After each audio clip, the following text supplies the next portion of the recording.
There we are. Hey, hello everyone. We're live. Thank you for tuning in to another episode of the All Things Gratitude podcast. Today's guest simplifies the title of the show, Gratitude. I just love, networking with our next guest. He's just such a great person. His charity work, trying to raise money for orphanages and everything. And what can I say? Who doesn't want the title Chief Kindness Officer? I mean, that's just 100% awesome. Everybody, please welcome to the show, Randy McNeely. Welcome, Randy. Well, thank you, Nick. What a kind thing to say. I so appreciate the opportunity to be on with you today. It's a wonderful pleasure for me. Man, you're welcome. And I like to say, first of all, I like what you've done with your house. It looks fantastic. So,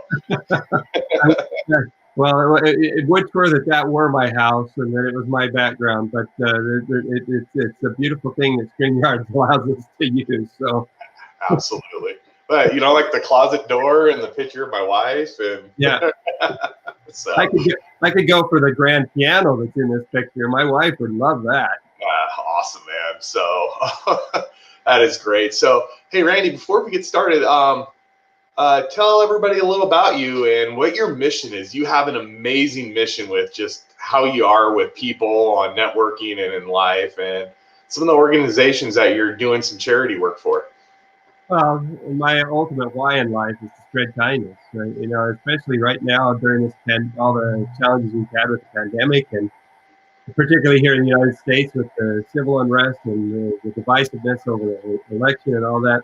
There's a great need right now for healing and hope and renewal, and kindness is the best way I know to bring that about. I'm the author of a book called The Kindness Giver's Formula, a simple 4-step formula for ingraining the daily intentional habit of kindness giving. I am just about to release a new book called The Daily Dose of Positive, 90 Kindness Nuggets to Enhance Your Life. Volume 1, there's going to be 4 volumes this year to cover the entire year, so everybody can have a look at a little nugget each day. But I am the founder of the Peacock Institute. I work as an independent consultant for a wonderful company called CultureWise. They work with organizations to take their already great cultures and codify them so that they can be around for a long, long time, even after the current owner is gone, so that they can leave that culture as a legacy for generations to come. And then I am also in the process of creating a positive engagement powered culture creation system, aka Kindness by Design, to work with individuals. And going back to my why in life, I do work with some charities. I'm promoting a GoFundMe fundraiser for Wanumi Lasuli, who is, I took me the longest time to be able to say his name, Wanumi Lasuli. I had to practice that quite a bit. But he's just an amazing young man. He lives in Ghana. He's 23 years old, and he has about 20 children that he takes care of in an orphanage that he built himself. And he's done it because he wants to give them advantages that he didn't have. He doesn't want them to suffer like he did. And he's just a brilliant, bright young man that is trying to bless the lives of these children. And so I'm happy to work to raise money for him. I've just got done doing a Dare to Embrace Kindness challenge, where I was raising money for another wonderful family, the Fry family, and their daughter Sarah, who was in a terrible accident back in July. So anyway, I've gone on for about 5 minutes now, so I can be quiet and let's have a conversation, Nick. No, it's all good.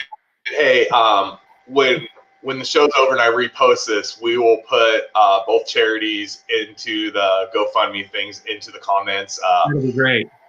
Guys, I mean, Wanami, right? I keep saying his name wrong, but Wanumi. Wanumi. He is such an inspiration. If you watch his videos he posts, I mean, he's always got this huge smile on his face. He's got the kids speaking English and saying thank you and just doing these little things to show the gratitude that he has, because it's just little things like One time, one of the children got a pair of shoes. One time, the children got shirts. Another time, they got a little bit of, I hate to say it, but I saw them with a little bit of junk food that they would never have gotten where they live. And just the pure enjoyment of seeing that, it's just, it's hard not to smile when you see that, just because he has made his life that. And at his young age, that is absolutely amazing. You don't see that too often. So that's a true trendsetter, and that's a true person of change for this world, for what he is doing in his part of the world. It is quite amazing, and it just melts your heart to see those things. You know, earlier this year, excuse me, I have a wicked itch all of a sudden. Earlier this year was the first time that they'd ever had cake. Mm-hmm. Never had cake before, and that's because the amazing Melissa Kellogg. I'm going to give a shout out to Melissa and Christopher Nesbitt and Ashley Folger and Luigi Scotti, and all those guys are striving to help Wanumi in any way they can. They were able to secure for them a great big new water barrel, that holds, I don't know, 1,000 gallons of water or something like that, so that they have fresh drinking water there now at the orphanage. And those guys have been doing some wonderful things. Melissa is always looking for ways to support Wanumi, and I just have a lot of great admiration for them.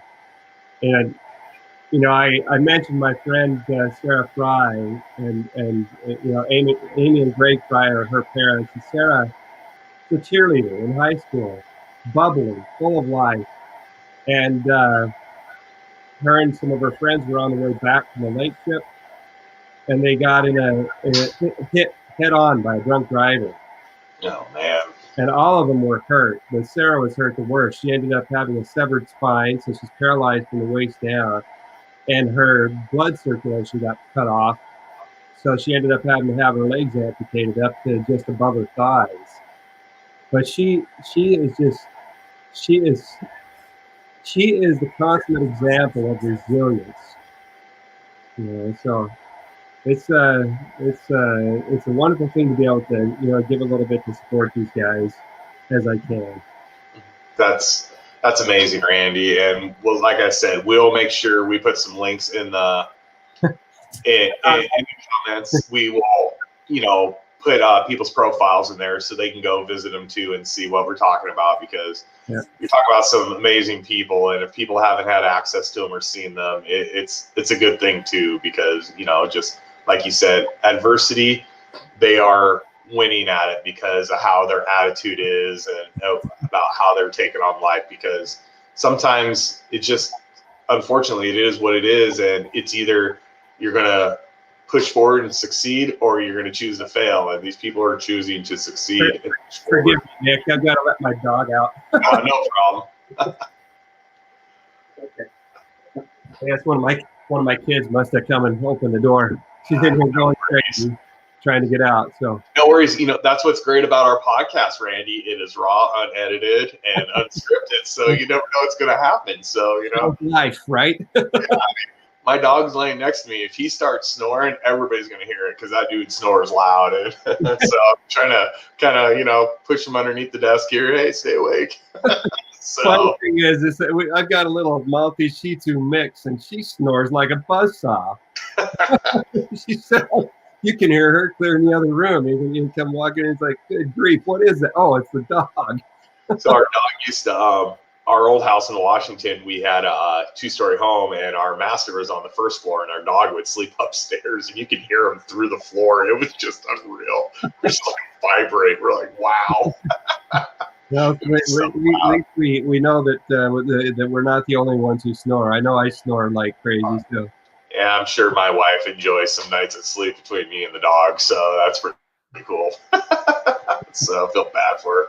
So, Randy, let's go back in time. Because you talked about your why and everything. And what made you go the direction you did? Because there's some point in life where, there's the light bulb turns on, and it's like, I want to do this. I want to help people with this, or I want to go this direction. When was that turning point for you? Because, that's just what you do, and the road you're on and the path you're on is really amazing. Not a lot of people can reach that or do what you do, just be kind all the time. Every time I see you, you're smiling and, just happy and, and I know everybody has their down times, but man, you're just always just gleaming. So when did that turn for you in life? Well, I just have to say and let your audience know that I'm not always smiling, but I put my podcast face on, right? No, Yeah. I really do try to be happy and positive, but man, I have my days, and my wife and kids will tell you that. But honestly, I have been so blessed in my life. When I was younger, I had some real challenges. I grew up in a home where my father was very authoritarian, and he made some serious mistakes. He ended up going to jail.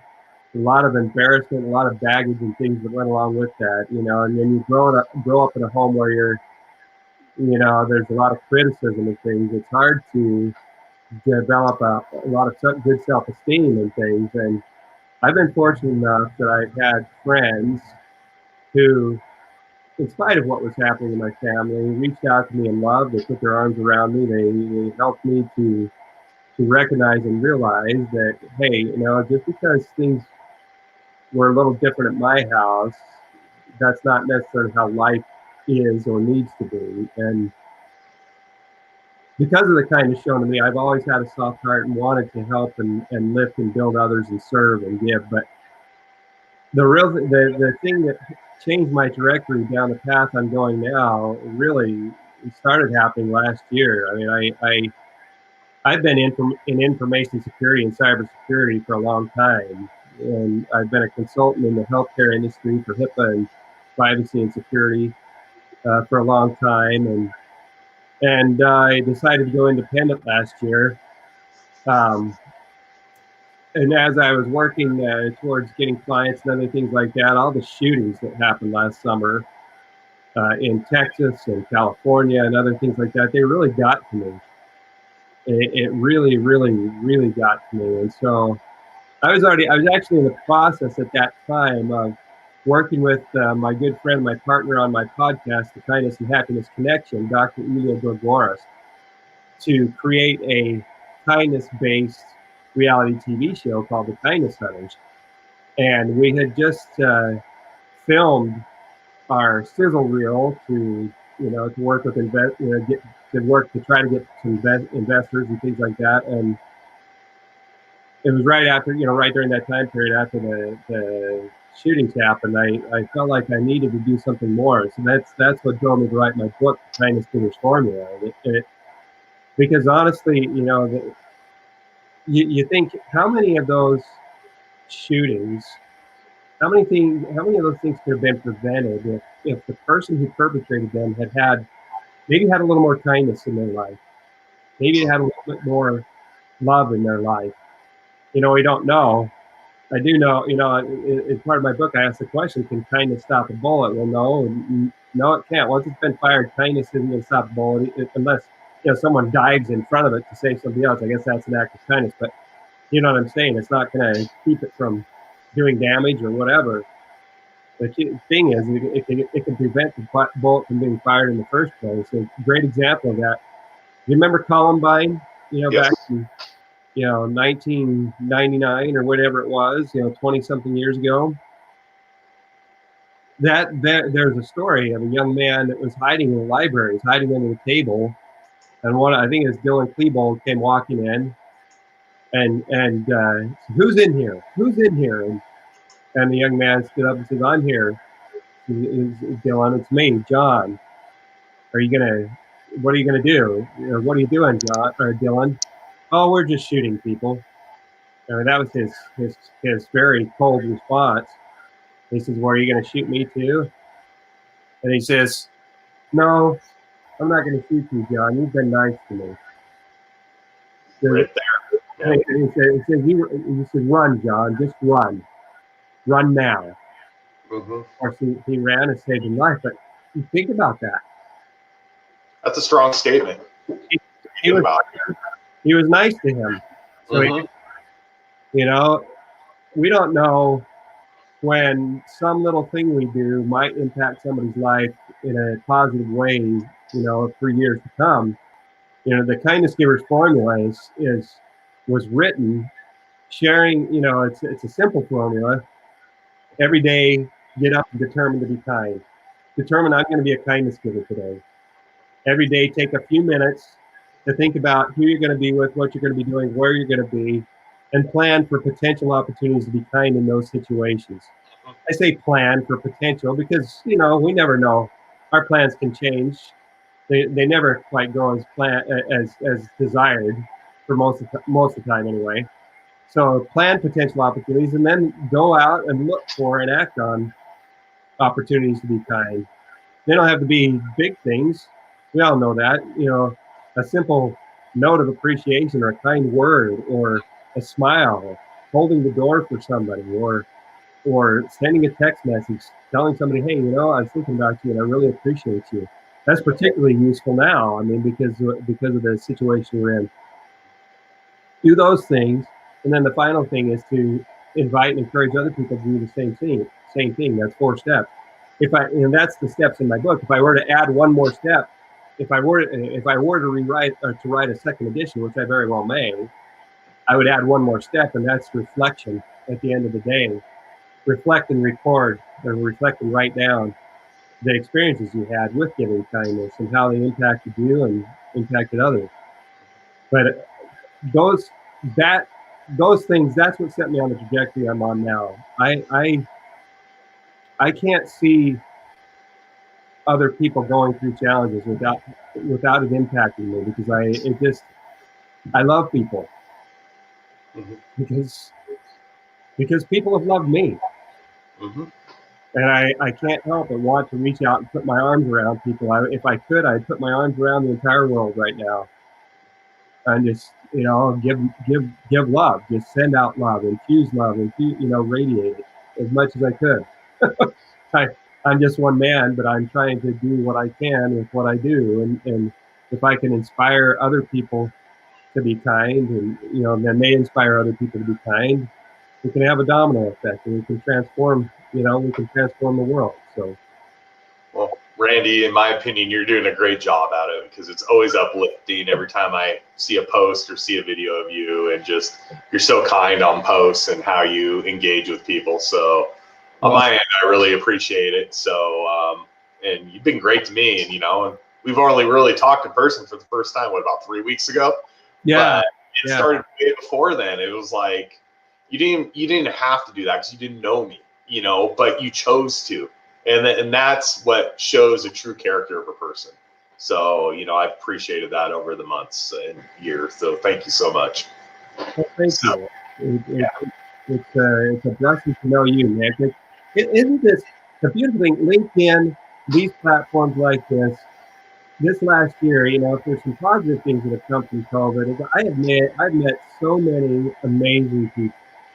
Amazing people. I haven't met them in person, but I've talked with them, yourself, Ira, Joe Stepke,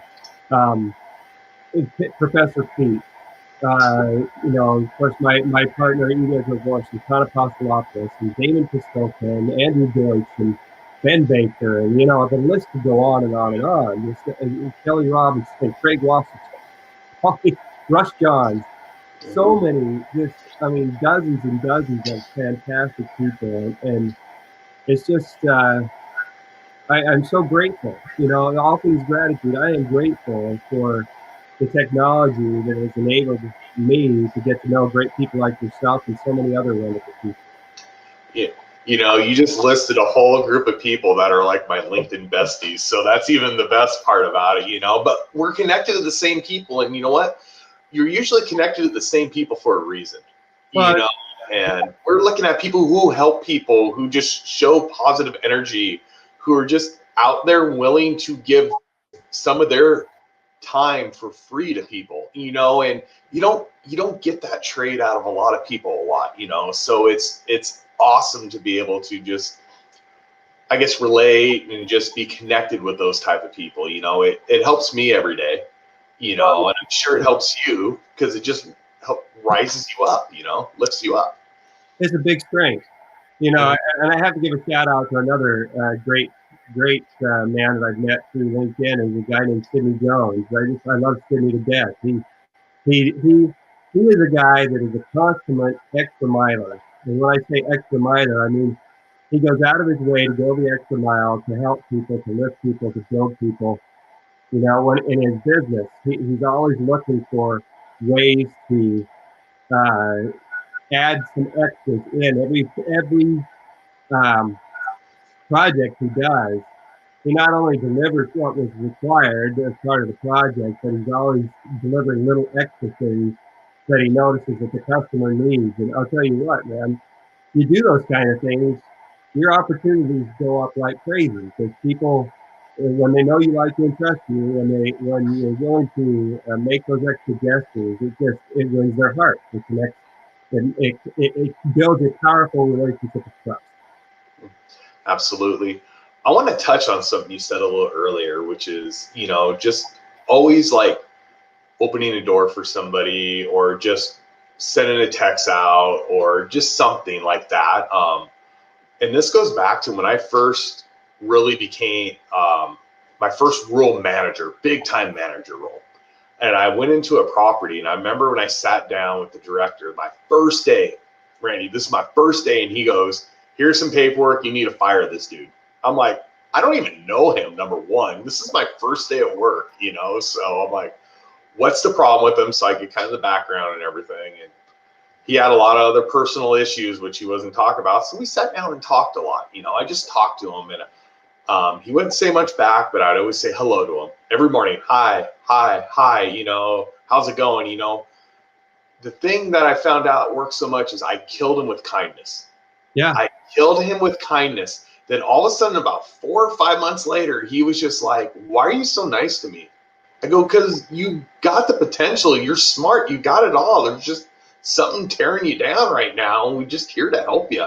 I go, "I can't tell you how to run your personal life, but when I'm at work, I can help you with this stuff here at work. So just be open." And all of a sudden, the guy's talking to people in the shop. He's laughing. He's going to lunch with everybody. And people are like, "What did you do to him?" I go, "I was just being nice to him, treating him like a human. That's all he wanted.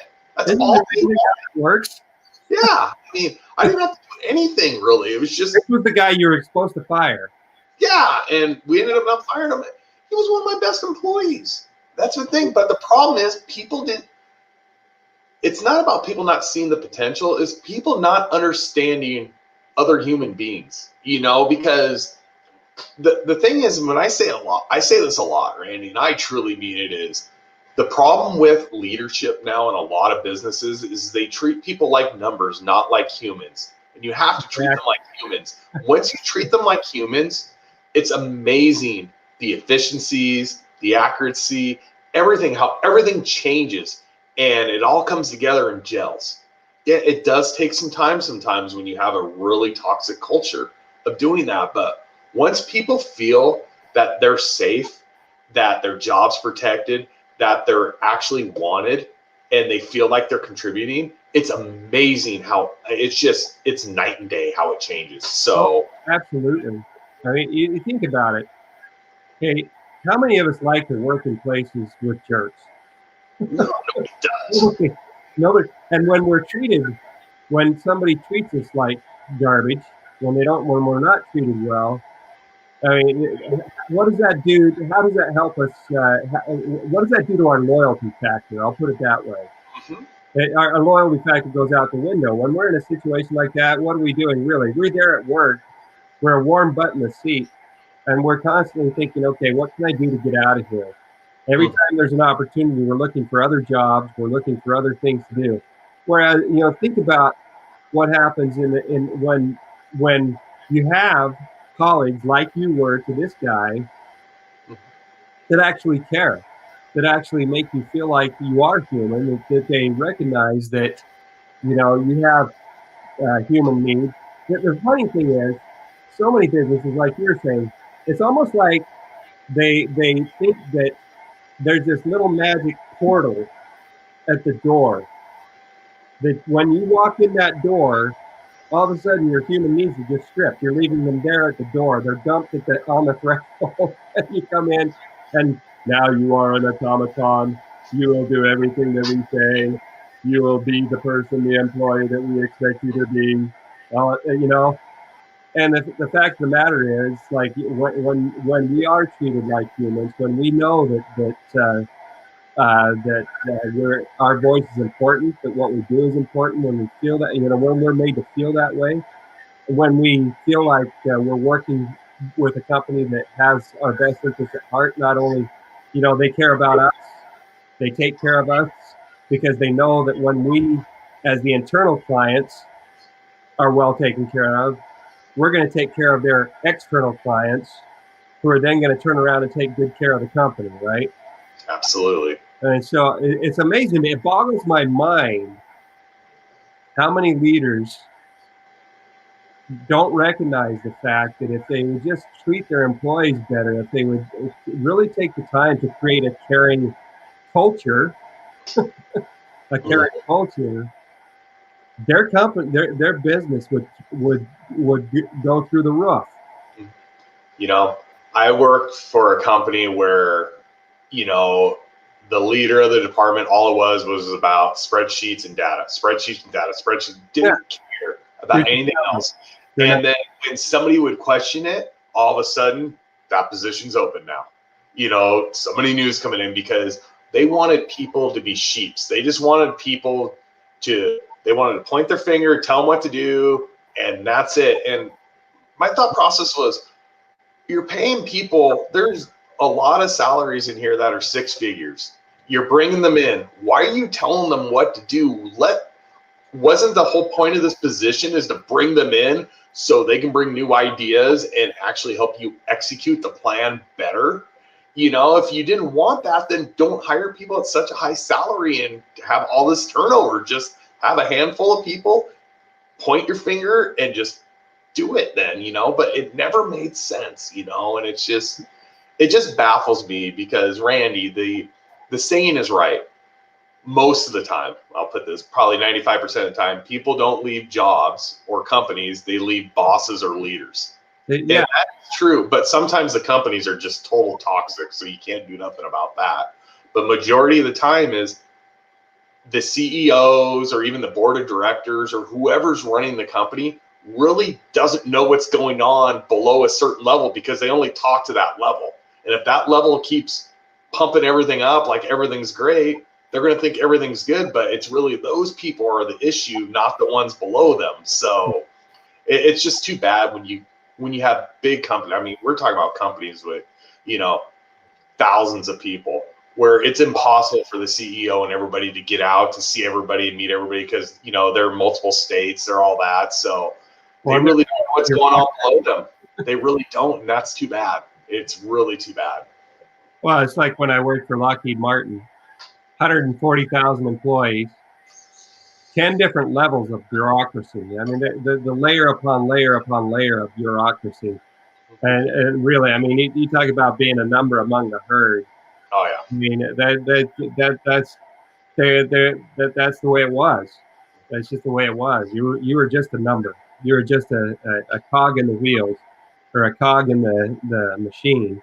Yep. Really, the beautiful thing is, you know, true leaders that really care, honestly take the time to get out and walk among their employees. They get out, take time to have face-to-face meetings. May not be able to do individual interviews and stuff, but you got guys like, you know, Lee Iacocca when he was a CEO that would walk around and talk to the people on the floor. Charles Schwab, you know, who have founded these amazing companies that you go back and read about them and read about how they were, you know, and particularly Charles Schwab, he was always out among his employees, talking to them, asking them how things are going, you know, constantly interacting with them so that they knew that he was human and that he cared about them as people, not just employees.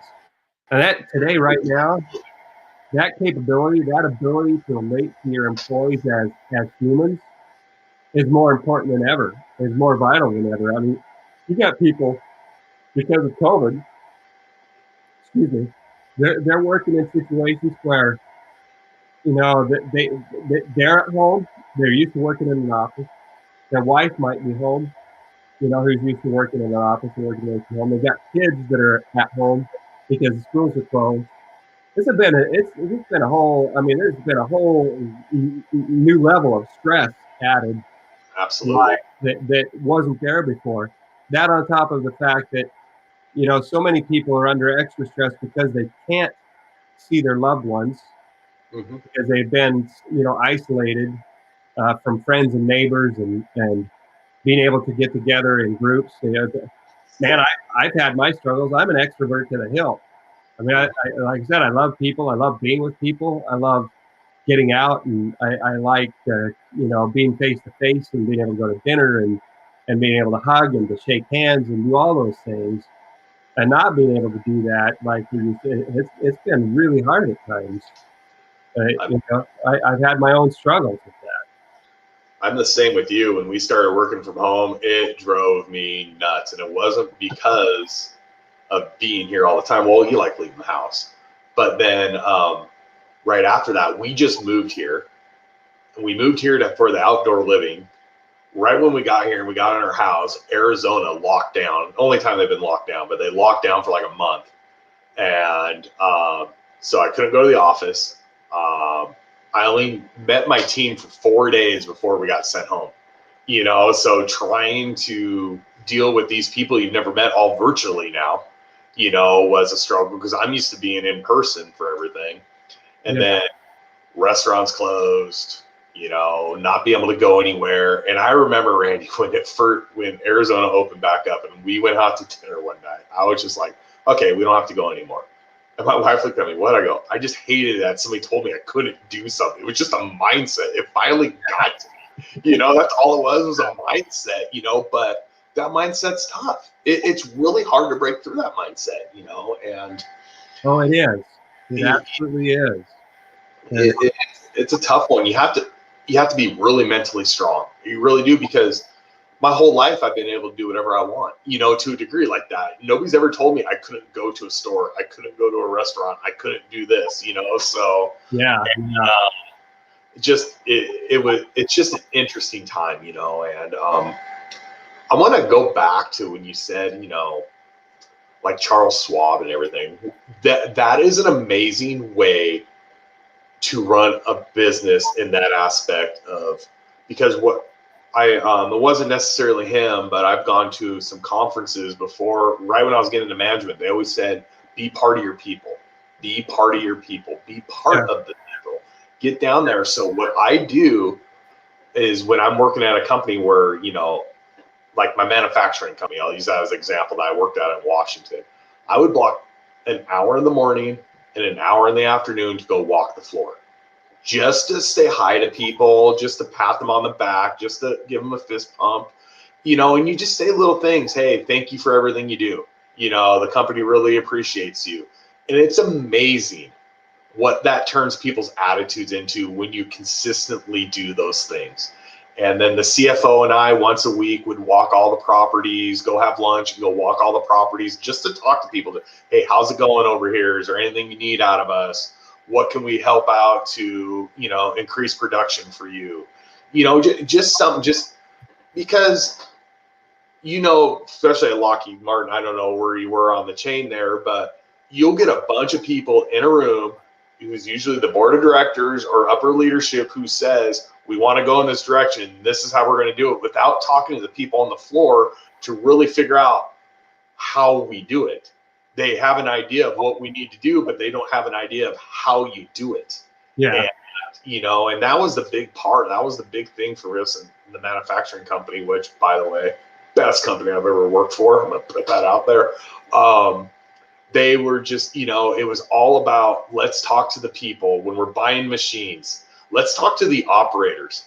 Let's talk to production. Let's talk to these people to see what really would work best for us. This machine looks cool, but is it going to do everything we necessarily need it to do, and more. So we got so many people involved, and that was fantastic. And that just brings a whole different level to the whole company, because like I said earlier, they just feel involved.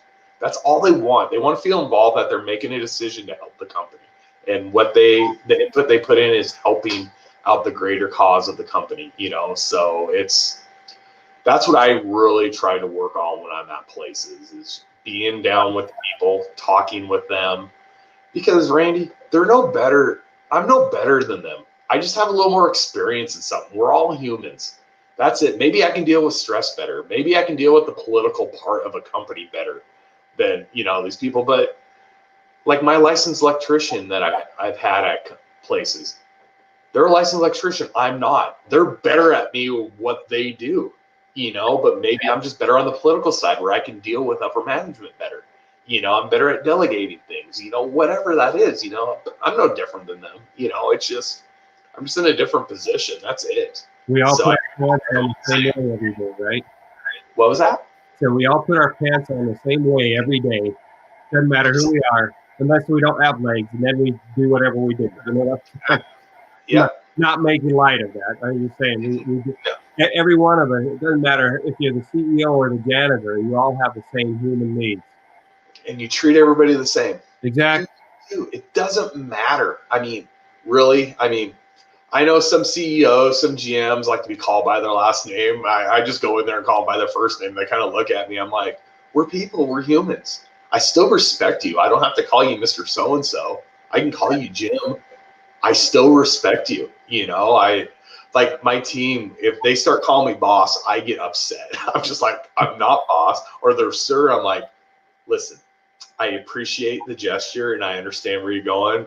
But for me, my father fought in a war. He's the only sir in my family he passes on.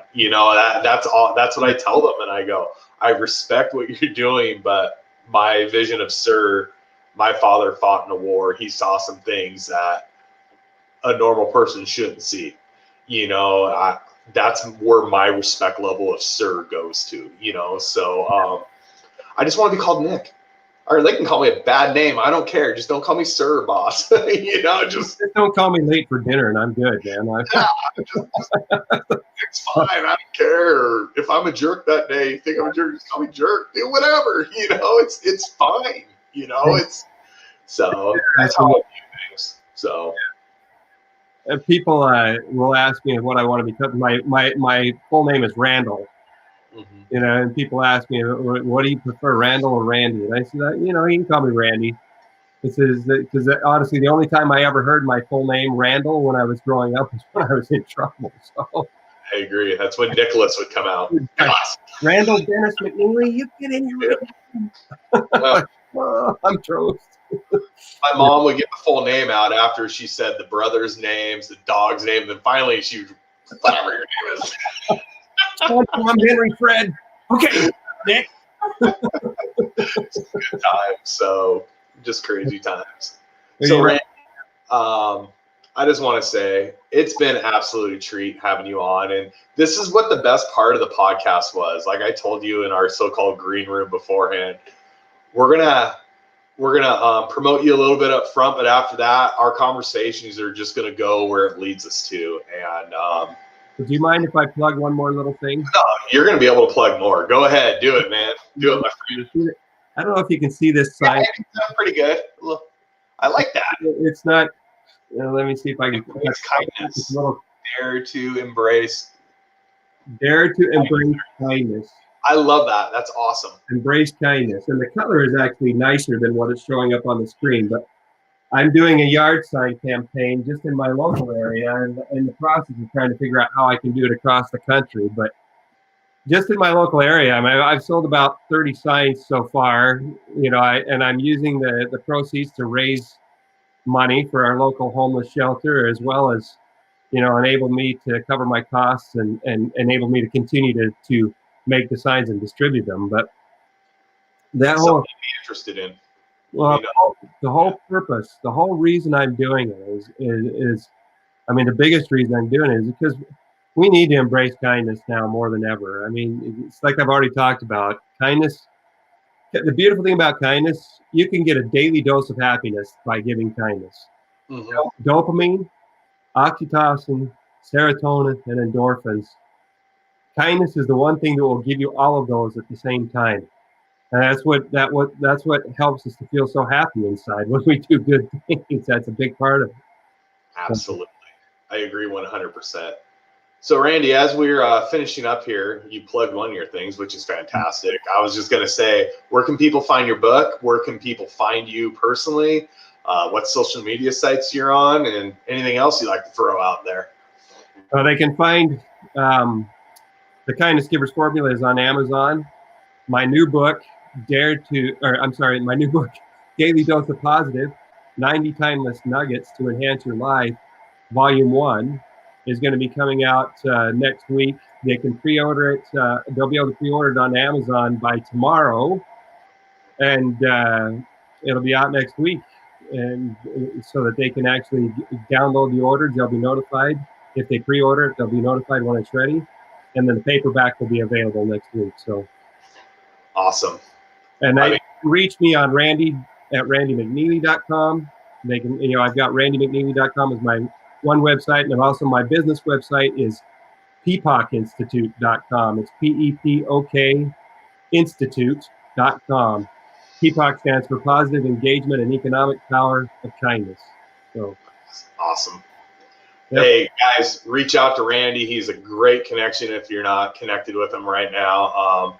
And I am on LinkedIn. Yes, he's big time on LinkedIn. So come find him. He will engage on your posts, and just put some positive into it. So, hey, everyone, you can always find that way us on LinkedIn up in that corner. Yeah. You can also find all our podcasts on YouTube. So under Nick Dorsey Leadership, come find that out. Appreciate it. There's our little logo. Thank you to Bowman Digital Media for making all our graphics for the show. So I really appreciate it. I'm going to plug tomorrow really quick. Tomorrow is going to be a fun show, Randy. Hopefully you tune in. You bet. Matt Crump will be on tomorrow. Matt has an amazing story. Oh, my goodness. Matt is such a good man, and he does have an amazing story. He has an amazing story. I'm not going to get fully into it, everybody. He's done a lot in his life, but tomorrow we're going to bring up why he trimmed his beard. So that is an amazing story to listen to. It's going to be inspirational. And, I'm not going to lie, it might be a little tearjerker going on in there. So, yeah. But find us tomorrow at what time? We're going a little early tomorrow. We're going to 11 a.m. Mountain Time tomorrow, Arizona time for Matt because he has an appointment. So, but come follow us tomorrow. It'll be great. Randy, like I said at the beginning, this show is named for someone like you. So thank you for spreading all that positivity you do in the world. We'll get the links to the two GoFundMe pages that you have going on to help out two amazing people. Yeah, that'd be great. We'll talk about afterwards about possibly if we can start getting those signs out across the country, how we can help spread that word out for you. That'd be great. And your book coming out next week, man. I'm so excited for you, and you just got a lot of great things going on. And I just want to say thanks for being a great friend. Thanks for being a great connection, and thank you for being on the show. It means a lot to me. So thank you, Nick. You're an amazing man. I appreciate you. Thank you so much. All right, guys. Well, we'll see you tomorrow at 11 a.m. Arizona time, as they call it here, because we don't have daylight savings or mountain time. So have a great day, everyone.